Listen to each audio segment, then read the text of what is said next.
The Moose is loose, and so are the Reds, riding high on the best record of the season. How long can they keep it up? We'll ask Mark Sheldon. Plus, individuals will stop us and ask questions because it is out of the ordinary. Normally you see runners or you see folks enjoying like a ball sport. the cycling community is growing in the tri-state and features some of the brightest young riders.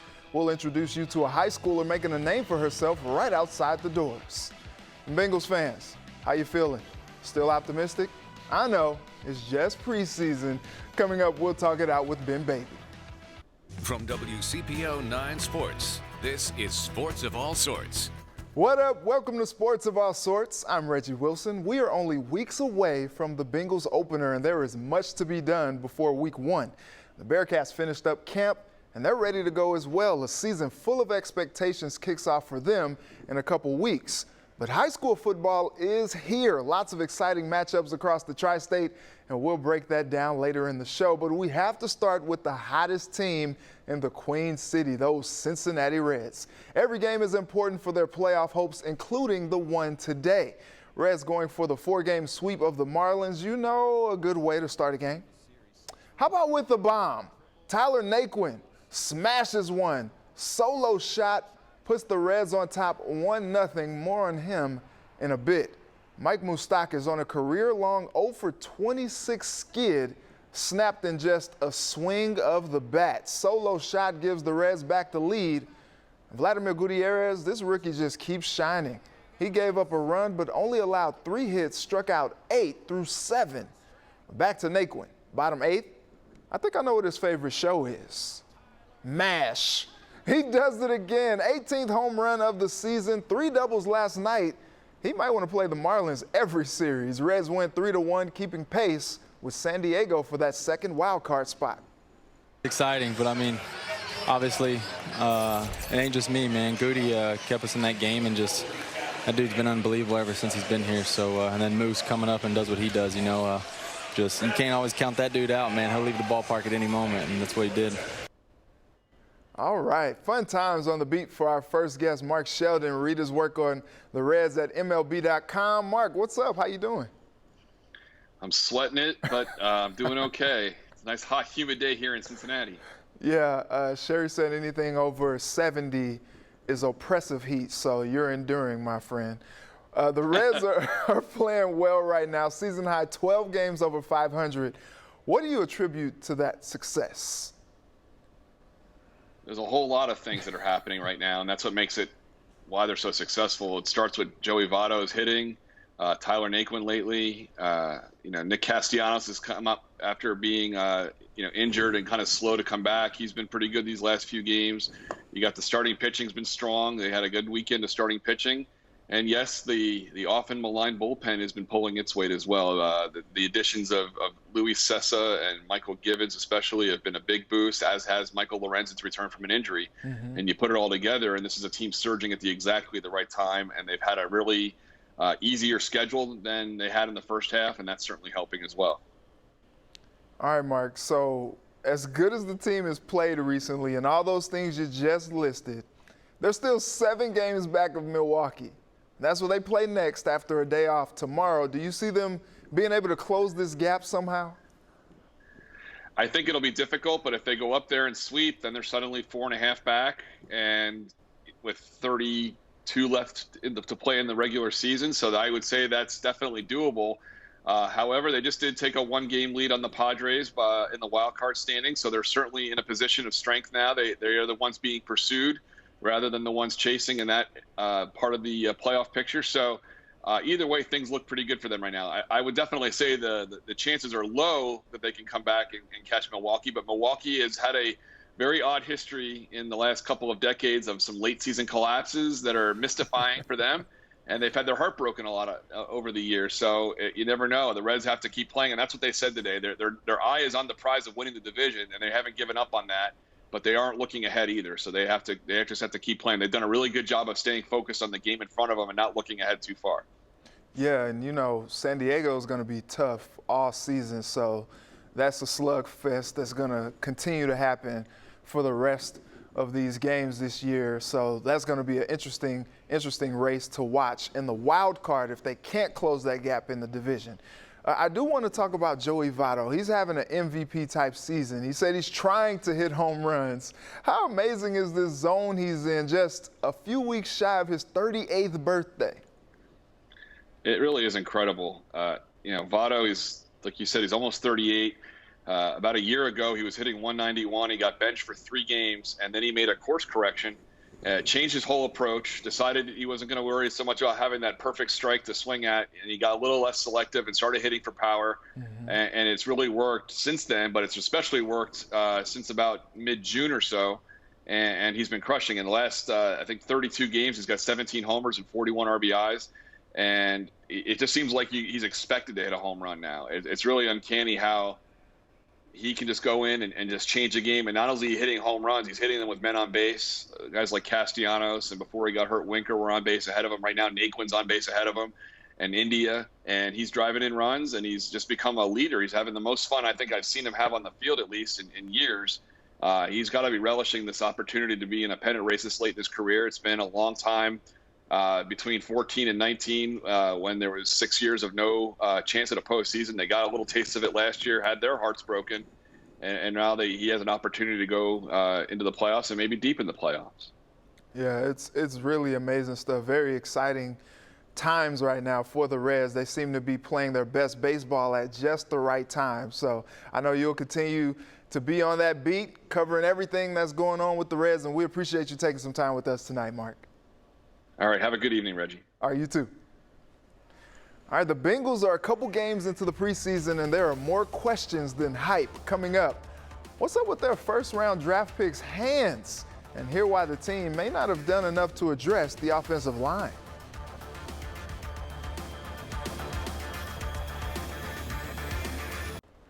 The Bengals lost to Washington Friday night in the second preseason game, but that's not the headline. Rookie wide receiver Jamar Chase continues to deal with a case of the dropsies. He dropped 3 passes on 3 targets, all 3 on third down plays. Important to mention, Chase missed all of 2020 after opting out of football, so he's still trying to get back into the groove of the game. While the Bengals aren't too concerned, they do expect more from their prized pass catcher. We just got to continue to work on it every single day.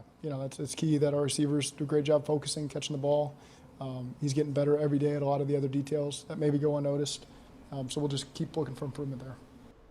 All right. On the Bengals beat is friend of the program, Ben Baby from ESPN. Ben, appreciate you joining me. What are some of your takeaways from the game Friday? Yeah, I think the big question moving forward, and is the one that everyone's going to be talking about, is kind of where is Jamar Chase at this point in preseason. Those who have seen him at practice and throughout OTAs and known he's kind of been prone to some drops throughout the practices. And yesterday in the game against Washington, he had 3 drops on all 3 of his targets. And, it didn't help that, he hadn't really gotten any first-team reps with Brandon Allen, the backup quarterback. And there is, a certain synergy that you need for both guys to be on the same page and perform well. But Zach Taylor, the Bengals head coach, after the game put it pretty blunt and said, we expect our receivers to catch the ball. And, I think that's something they're going to want to see improve moving forward. Now, the thing is that this wasn't a problem for Chase at LSU, and he was a guy who got a ton of targets. And you don't really want to overreact to anything that you see in the preseason, especially when you think about you drafted this guy primarily because of what he could do, but also because of that relationship he has with Joe Burrow. I think that there is a healthy level of concern probably needed, and I'm sure Jamar Chase is going to be among those who want to see him get better and want the drop issue to go away. But we've got to remember, this is a guy who hasn't played football since 2019, is still pretty young, and you drafted him for his potential and what he could do with Burrow, and we still haven't seen any of that. So it's still very quick and too early to make any long-term judgments. We'll keep our fingers crossed Chase gets out of this rut. Well, Ben, this whole storyline with Jackson Carman has been interesting. Seems like he's having a bit of a rough go getting acclimated to the NFL. What do you attribute that to? Yeah, I think that, Duke Tobin's comments about, Jackson Carman working himself into peak physical shape was very fascinating. And I thought that it was interesting as well that, when we asked Zach Taylor if Carman has enough time between now and week 1 to work himself into the shape required to be a starter, Zach didn't rule that out, and we've seen him work while, he's kind of been technically with the third team. He's gotten a lot of second team reps, and we saw that in the game against Washington, and he flashed and had some good moments. And I think, the comments along, this entire time is, Jackson Carman's got to learn how to be a pro, on the field, off the field, and a lot of these things. But they've also seen some flashes, and we saw a glimpse of that on Friday against Washington. And I think that, as Carman gets a feel of things, and I think the fact that he's putting in that extra session or those extra sessions with assistant coach Frank Pollock is a big sign moving forward, because it shows that Carman is willing to put the work in at the very least. He's giving off the impression that he wants to put in the work to be a starter from day one. And, Zach Taylor said it after the game on Friday. He said, it's the starting guard competition essentially still open, and we don't have starting guards. And I know that it sounds crazy, but I wouldn't rule out Jackson Carman yet at right guard. I mean, we saw him in OTAs as a starting right guard. You still got 3-ish weeks away between now and the start of the regular season. And if Carman continues to put in that kind of work and make a good impression on the coaching staff, there's no reason to believe he's not out of the mix for that starting job at right guard. I feel like we talk about the defense every time, but there's a lot of pressure on this unit. Where does this defense stand headed into week one? Yeah, I think they've definitely made some improvements when you look at what they've done. Bringing Jerry Hendrickson, I think, has been a good move. I don't know if he's going to have the same production they had in New Orleans, but even if it's slightly below that, it's still a pretty good investment. Chidobe Awuzie is probably going to be the pick of the best offseason move they've made when you look at how well he's played at cornerback. And honestly, the draft picks in Joseph Osai and Cameron Sample, if they stay healthy, they could be really key pieces at defensive end for them. And so, I think that this defense is definitely poised to take a step forward. And on paper, this is definitely a better defense than what we've seen in previous years. Like I said, the caveat is these are all preseason games. This is all stuff in August. And yes, while they look good on paper and they've had flashes where they look good in certain series or reps, you're really not going to know what a defense is in its entirety until you're against a starting unit for an entire game. Then we'll really know how far this defense has come. But that being said, I do think that we're seeing signs that this unit will be improved moving forward, which is what the Bengals need if they want to make the postseason. Ben, great conversation as always. Let's catch up soon. Awesome. Thanks so much, Reggie. This weekend marked the return of high school football in the Tri-State. Coming up, we talk about some of the sizzling matchups with our guy, Mike Dyer.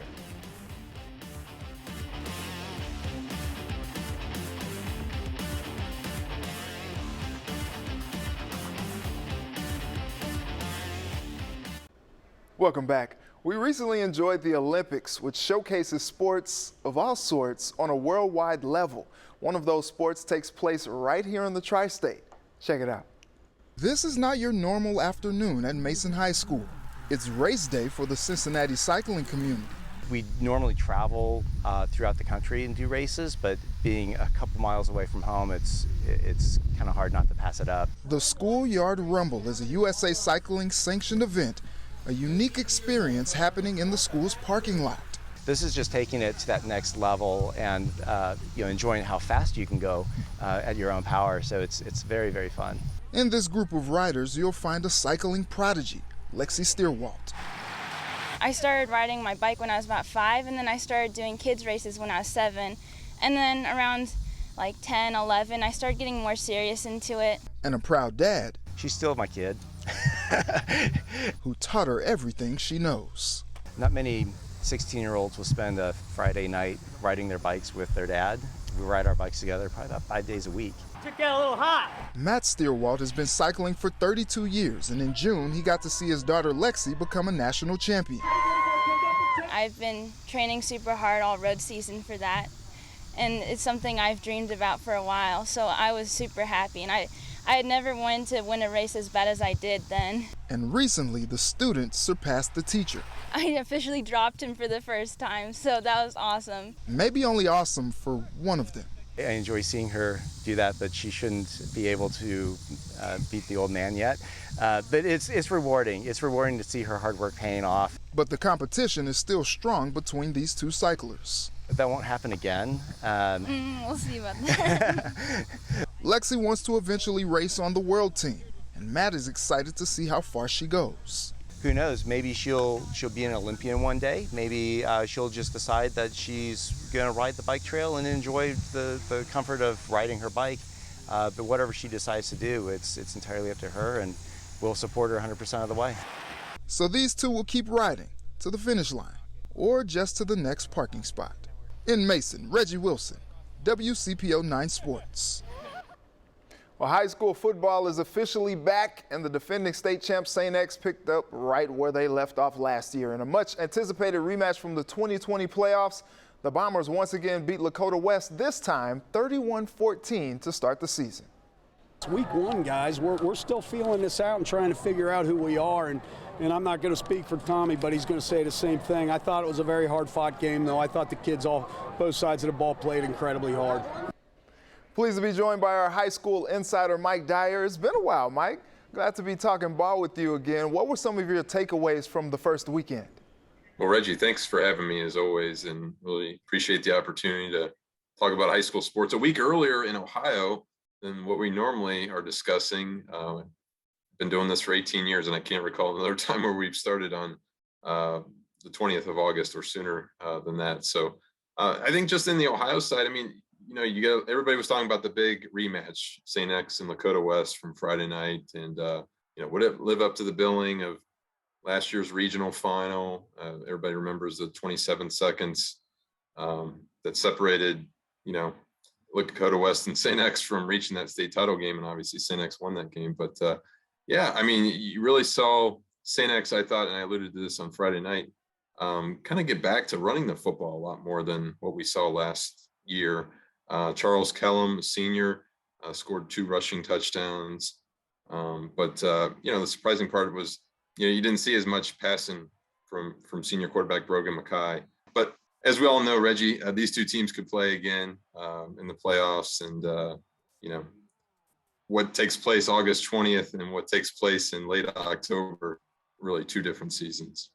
Staying in the GCL, LaSalle dominated. Were you expecting that against Coleraine? Yeah, I mean, everybody's talked in this offseason about the Lancers' rugged schedule, and deservedly so. I mean, you look at the first few weeks, Coleraine and Winton Woods next week, and then, oh, by the way, the reigning national champion IMG Academy team from Florida that comes in week 3, which I am so intrigued by the amount of talent that IMG has and how LaSalle's going to have the game plan for that game. But yeah, I mean, Coach Pat McLaughlin, so used to having Zach Branham there as quarterback for the past few years, including that state championship 2 years ago. But seems like they really haven't missed a beat. Mason Mattingly stepped in, played really nicely. Jabron Payne, a couple rushing touchdowns. Great to see him back after an injury. Lancers are in good shape, and obviously you're going to face a test here. Winton Woods at home this week. Winton Woods had a surprising shutout of Trotwood Madison. Head coach Chad Murphy taking over for Andre Parker over there in Forest Park has done a great job this offseason. Mike, what are some of the other games that stood out to you? Wyoming Division IV. CJ Hester, I wrote about this. 200 yards rushing and a couple touchdowns, and picked up a scholarship offer from the University of Toledo on Saturday. And he's just a junior. He already has an offer from Buffalo as well. So good start for the Cowboys, who are known to be really, really strong in the regular season. So that stood out. You go back to Thursday night.